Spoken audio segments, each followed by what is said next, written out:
Hi, this is Philip Ador, founder of NCLEX RM 45-Day Challenge. In this video, I'm going to be talking about the client who is preparing for surgery or preoperative nursing. You may have heard the term perioperative nursing. This encompasses the preoperative, intraoperative, and postoperative in phases of the patient's surgical experience. This video will focus on the preoperative phase. We will look at the getting a history and physical, patient education, pre-op checklist, and legal and ethical issues.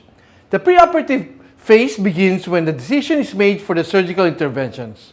The pre-op nurse is responsible for assessing the patient's physical, psychological, and social state, preparing the patient for surgery and implementing nursing interventions. The pre-op phase ends when the patient is transported to the operating room and care transferred to the OR nurse. The preoperative history and physical done by the nurse may be completed in the doctor's office, hospital pre-admission area, inpatient hospital unit, and outpatient surgery facility or on the phone.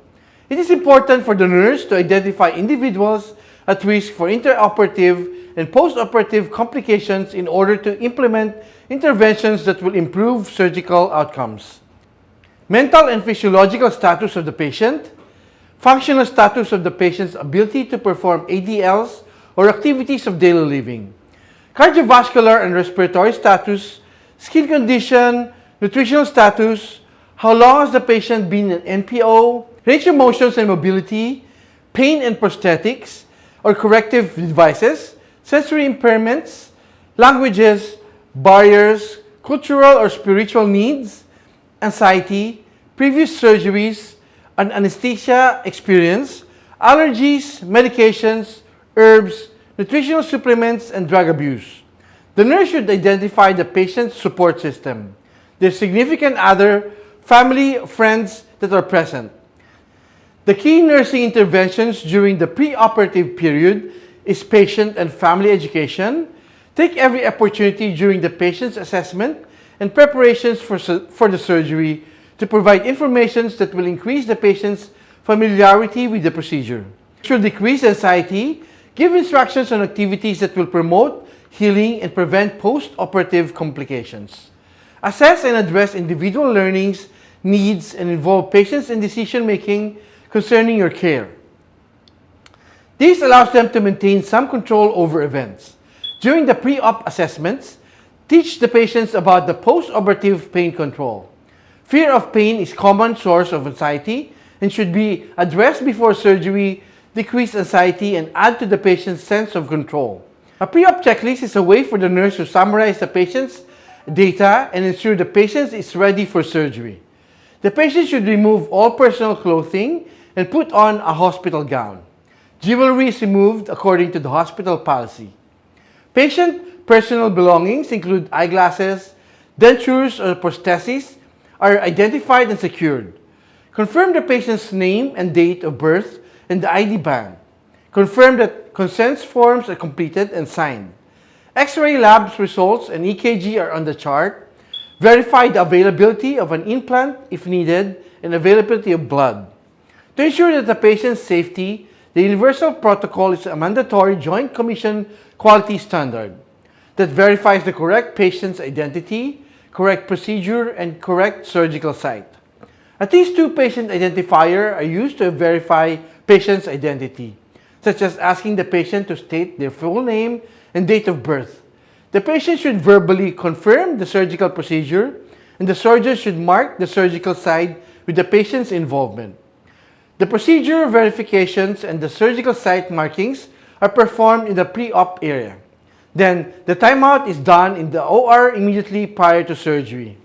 Depending on the anesthesiologist, preference pre-medications may be given by the pre-op nurse to decrease anxiety and provide sedation, to prevent or decrease nausea and vomiting, to decrease gastric volume in acidity, to decrease secretions of saliva and gastric juices, and relieve pain and discomfort. Once pre-medications has been given, ensure patient safety by keeping the patients in bed with side rails up. There are certain legal and ethical issues that needs to be addressed when patient is going to have a surgery. Informed consents refers to the process in which the patient is informed of the nature, consequences, harms, benefits, risks, and alternatives to proposed medical treatment. Before surgery, the physician asks the patients to sign a statement concerning the surgical procedure. The physician is legally responsible for providing the patient with the sufficient information to weigh the risk and benefits of the surgery, which includes the disease process and diagnosis, nature of the surgery with its benefits, risk, and prognosis in the treatment, its withheld, and alternative treatment options.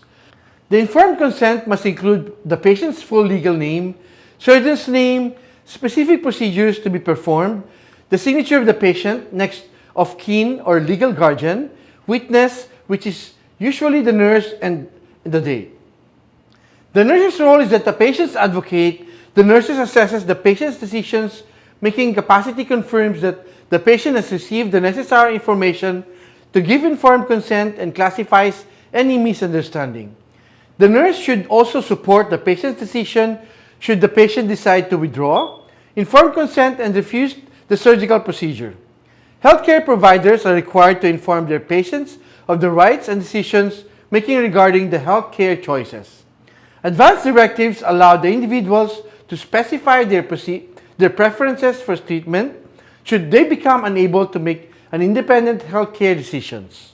Examples of advanced directives include a living and durable power of attorney. A living will outlines the patient's wishes regarding medical treatments, life support, and resuscitation measures. The durable power of attorney identifies the person who is authorized to make healthcare decisions on the patient's behalf if the patients become incapacitated.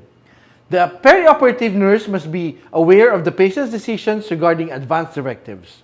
The pre-op nurse will document the patient's care and teaching given during the pre-op phase. Patient data will be communicated to the owners as the care is transferred over to the owners as care is transferred over.